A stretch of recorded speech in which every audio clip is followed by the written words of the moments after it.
Benghazi is a big problem for Hillary Clinton, not so much because of the fact that it happened, although there were requests for security. It's how the government responded afterwards. And this hearing, I think, is important to get a sense of, could those 4 Americans been saved? Was there an effort, a serious effort to help? And then afterwards, when they tried to create the fog of war and call it, a response to a stupid, video, was that appropriate? I think, look, this was in the midst of a campaign, and I think the Obama administration was trying to avoid a controversy that would hurt their re-election chances. And I think the 4 Americans that lost their lives are deserving of a fair hearing on this.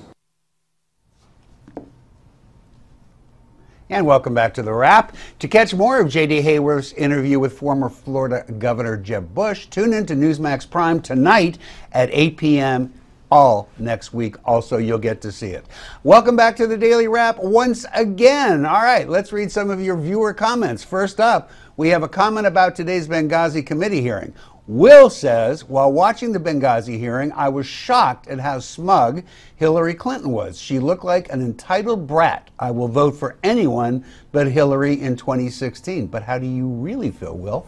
John says, the fact that Clinton and the White House blamed the Benghazi attack on a video when Hillary knew the attack was planned that night should be reason enough for Hillary to leave the race for the White House. She cannot be trusted.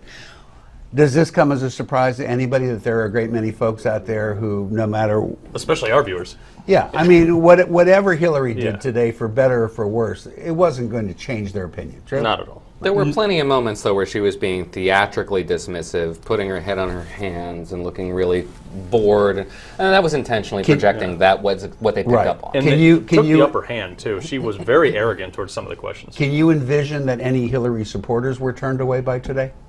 No. No, neither can I. All right, regarding the future Speaker of the House, the one the AP just confirmed is officially running, which means that he's officially got it. Taylor says, may I suggest former governor and now House Representative of South Carolina, Mark Sanford, because he's famous for being honest, as the replacement for John Boehner. Representative Sanford is a member of the Freedom Caucus. He was, from most accounts, an excellent governor of a southern red state, and before his Argentinian Appalachian hitchhike, he was a heavy favorite by many to be a contender for the 2012 presidential election on the Republican side.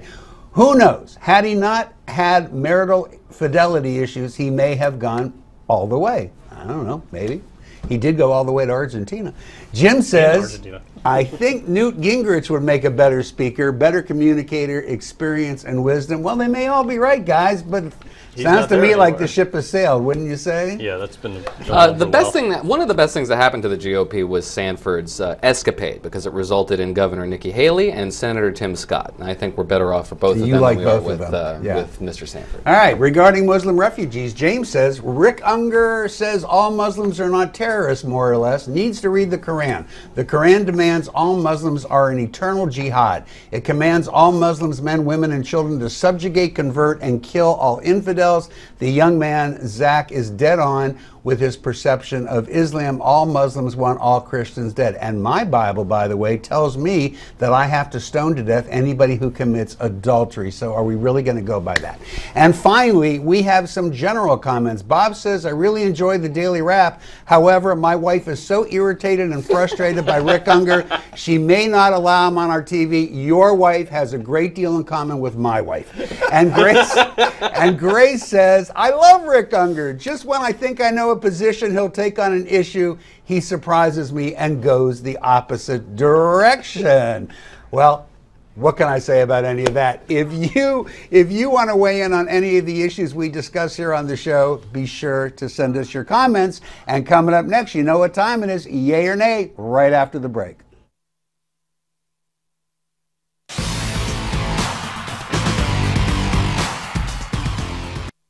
More than 80 million Americans make up the baby boom generation, and astoundingly, most of them have done little to plan for their retirement. Now, a new book, The Baby Boomer Survival Guide, has been released to help boomers and others prepare for retirement. This guide is filled with money-saving tips and valuable advice to grow and protect your wealth and your health, like how to bump up your Social Security check by 25%, the 5 best states to retire in, how to reduce your Medicare copays, how to improve longevity, and much, much more. In fact, we're sure you'll instantly save over $1,000 in hidden tax deductions you can take immediately that you didn't even know about. Yes, the baby boomer generation can thrive in retirement, and this guide explains how. Newsmax says it's the best guide for retirees and those preparing for it. This book is available on Amazon and bookstores everywhere, but Newsmax has a remarkable free offer for the Baby Boomer Survival Guide. Simply visit newsmax.com/boomerbook or call 1-800-779-5682 and check out the free offer. Remember, you have nothing to lose and you could profit big time.